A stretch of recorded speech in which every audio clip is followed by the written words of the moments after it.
नमस्कार, मैं हूं आपके साथ मूर्ति दलाल। खास पेशकश में आपका स्वागत है। आइए रुक करते हैं इस वक्त की सबसे बड़ी खबरों का। पूर्वोत्तर भारत को उसकी हस्तशिल्प कला और हथकरघा कारीगरों के लिए जाना जाता है। इसी को ध्यान में रखते हुए पूर्वोत्तर भारत के सभी 8 राज्यों में केंद्र सरकार ने रेडीमेड गारमेंट्स मैन्युफैक्चरिंग सेंटर्स की स्थापना की प्रक्रिया शुरू कर दी है, जिसका आगाज union textile minister Santosh Kumar Gangwal ने त्रिपुरा, असम, मणिपुर, सिक्किम और अरुणाचल प्रदेश में आधारशिला रखकर किया। हर सेंटर को डेवलप करने का खर्च लगभग 18 करोड़ रुपए के तकरीबन होगा।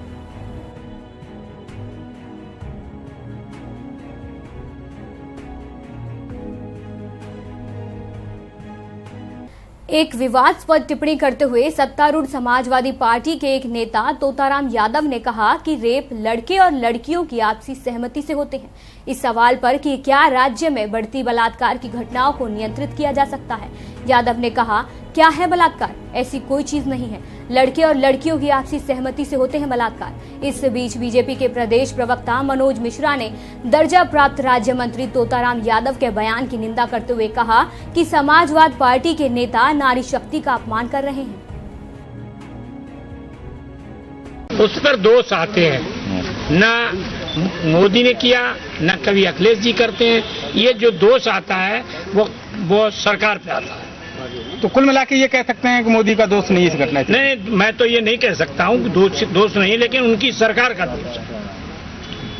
तो जैसे उत्तर प्रदेश में जो घटनाएं होती तो ये अखिलेश का दोष? तो अखिलेश का दोष तो माना ही जाता है। रोज आप देखते हैं, आप रोज अखिलेश ही दोष मानते हैं। मैनपुरी में बलात्कार की घटना है, इसमें अखिलेश का दोष है? देखिए, बलात्कार तो एक अलग चीज है। बलात्कार जो है ये तो आप लोगों का एक क्रम है। अच्छा, तो दोष मतलब है जो सरकार जो घटना होती है सरकार के ऊपर दोष आएगा और किसमें आएगा ना। अच्छा, बलात्कार की घटना सरकार नहीं रोक सकती है? रोकी क्या सकती है? आप बताइए, बलात्कार कोई स्वेच्छा से होता है? बलात्कार होता ही नहीं है।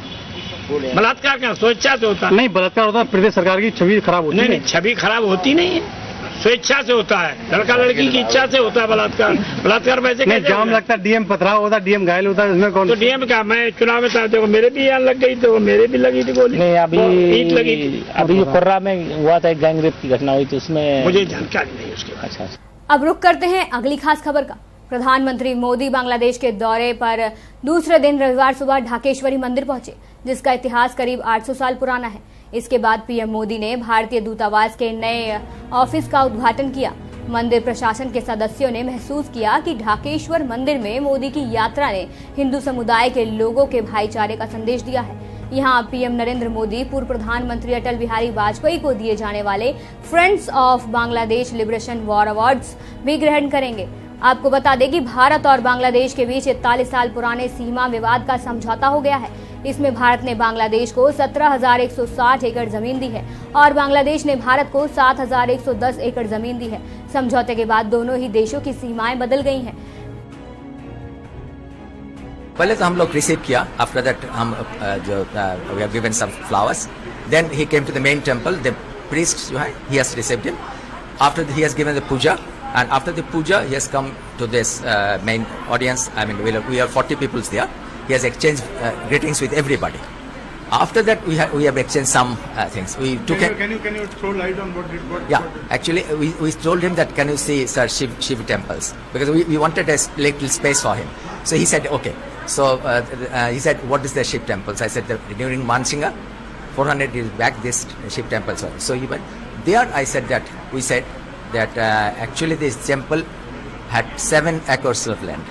Now we have got 2 acres only. So 3 acres have been grabbed by the miscreants. And being the central temple, all the elites are here. Even we have got the condition of the temple is such.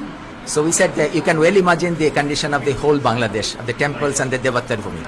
So he nodded. Yes, he didn't say anything, but he nodded. After that we told him that one good thing is that Sheikh Hasina, our present Prime Minister, he is very concerned about it. He has acquired some land and hopefully will be getting that land back. The name of the Dhaka is from the Dhakeshwari. Historians said that after the name of the Dhakeshwari, the Dhaka has been. So he was very happy.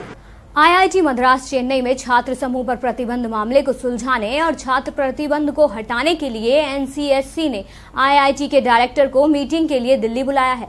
NCSC के chairman PL Punia ने इसे एक शर्मनाक घटना करार दिया। उन्होंने कहा कि इससे नौजवानों के मानसिक विकास पर प्रभाव पड़ेगा। आईआईटी मद्रास चेन्नई में जो घटना हुई, जिस तरह से अम्बेडकर पेरियार स्टडी सर्कल को उन्होंने डी रजिस्टर किया और कि वो कैंपस में कोई कार्रवाई नहीं कर पाएंगे, कोई अपनी एक्टिविटी नहीं कर पाएंगे, इससे ज़्यादा शर्मनाक बात नहीं हो सकती।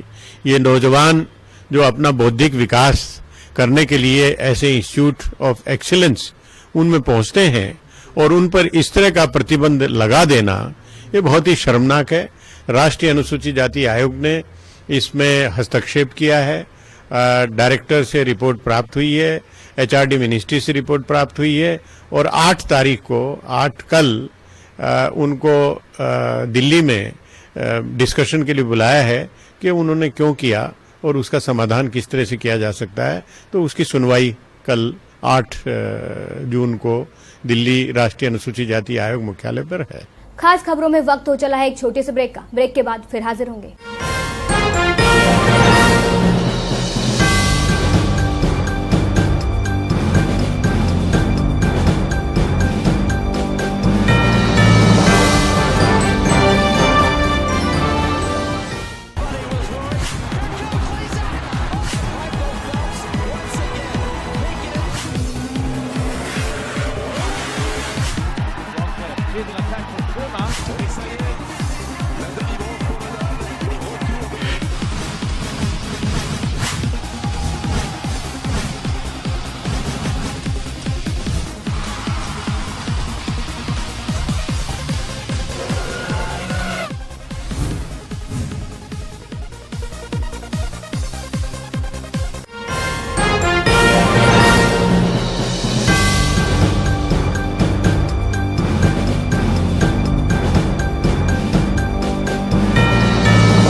ब्रेक के बाद आपका स्वागत है। रुक करते हैं अगली खास खबर का।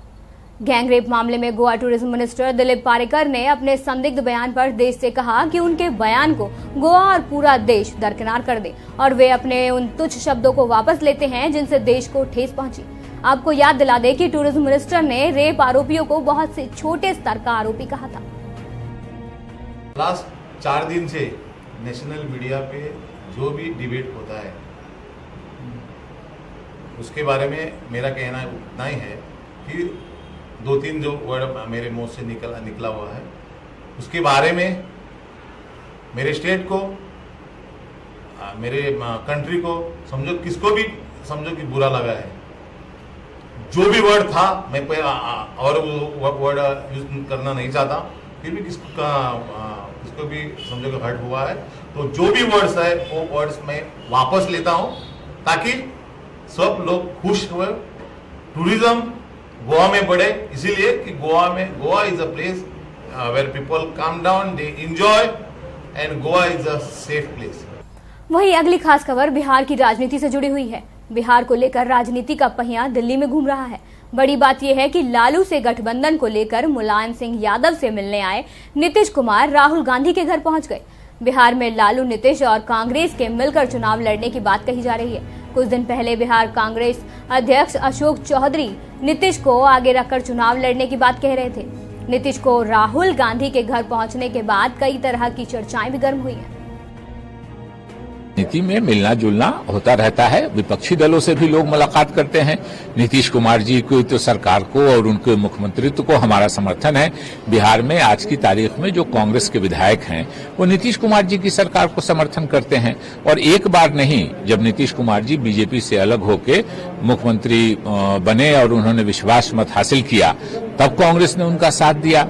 जब उन्होंने जीतन राम मांझी जी को मुख्यमंत्री बनाया तब कांग्रेस ने उनका साथ दिया, और जब वो पुनः दोबारा मुख्यमंत्री बने तब कांग्रेस ने उनका साथ दिया। इसलिए मिलना जुलना, राजनीति में तो हम विरोधियों से मिलते हैं, तो नीतीश कुमार जी तो सहयोगी हैं और हम लोग उनकी सरकार को अभी समर्थन दे रहे हैं। इसलिए मिलने में कोई आश्चर्य की बात नहीं होनी चाहिए। लेकिन सर, बिहार कांग्रेस के अध्यक्ष ने यह भी कहा था कि लालू यादव को चूंकि सीएम नहीं बन सकते, इस कारण से नीतीश कुमार को सपोर्ट कर रहे हैं। देखिए, नीतीश जी एक अच्छे मुख्यमंत्री साबित हुए हैं।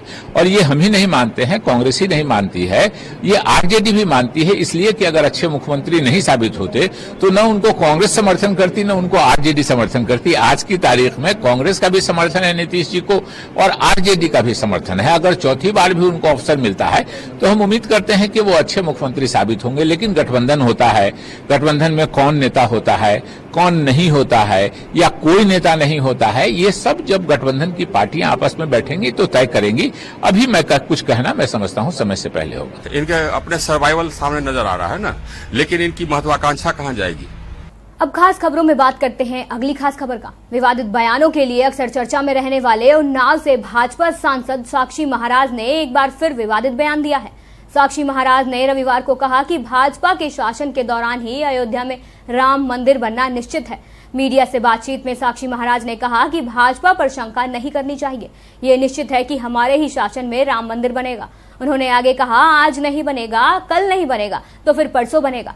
इस पर राजनेताओं ने अपने अपने स्तर की टिप्पणी भी की है। आइए सुनते हैं क्या कहा राजनेताओं ने। देखिए, ये तो इसका जवाब नरेंद्र मोदी जी से लेना चाहिए, जो हर जगह एक बनो और नेक बनो का प्रवचन करते रहते हैं और उनके अपने साथी तरह तरह की बातें करते हैं। कोई कुछ कहता है, कोई कुछ कहता है। तो ये बातें और इन बातों का जवाब नरेंद्र मोदी जी और उनकी सरकार के जो लोग हैं उनसे लेना चाहिए। साक्षी महाराज आरएसएस जो बोलता वो बोला, ये सब कम्युनल लोग हैं, फेल हो रहा है हर मोर्चा पर। तो कम्युनल सवालों को उठाया है, सब रोज गंदा बात बोलता है। विश्व हिंदू परिषद कह रही है अगर मंदिर नहीं बनेगा हाँ, तो देखा मोदी का होगा। विश्व हिंदू परिषद का जो मार्गदर्शक है वो बोला कि यहाँ कोई स्ट्रक्चर नहीं होना चाहिए अयोध्या में। आप बाबर का कहीं भी नहीं होना चाहिए, सब कम्युनलाइज कर रहा सोसाइटी को। मैं तो बीजेपी का मेंबर हूँ, वो भी राष्ट्रीय कार्यकारिणी का। तो हम तो विश्व हिंदू परिषद की भावना जानते हैं। उनकी त्याग से, उनकी आंदोलन से ही बीजेपी 2 सीट से 1984 में 2 सीट से मेजॉरिटी तक पहुंची है। हिंदू के जाति से ऊपर के उठ के आए एक ही कारण से, हिंदुत्व के कारण और उनके जो राम में आस्था थी। और हम बार बार कहते आए कि मेजॉरिटी नहीं है पार्लियामेंट में, इसीलिए हम नहीं कर सके। इस प्रकार से बातें कहते आए।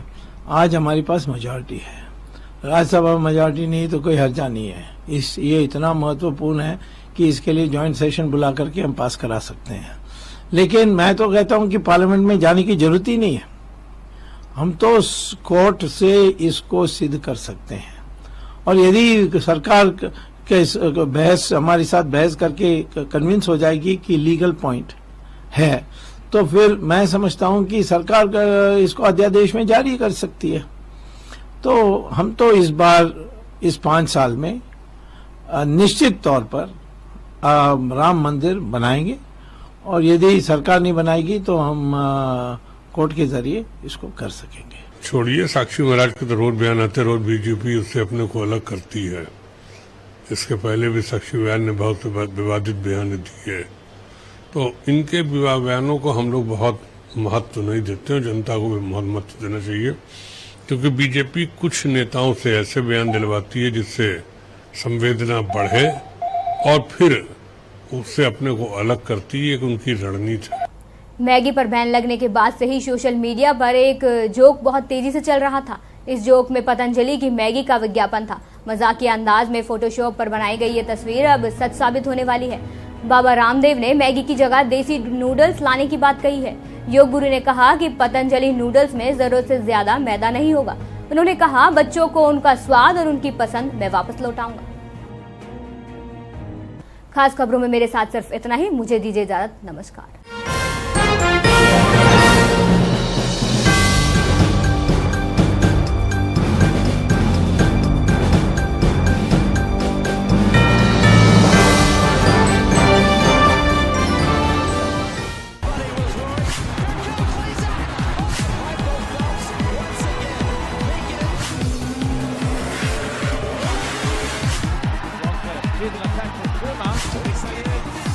Let the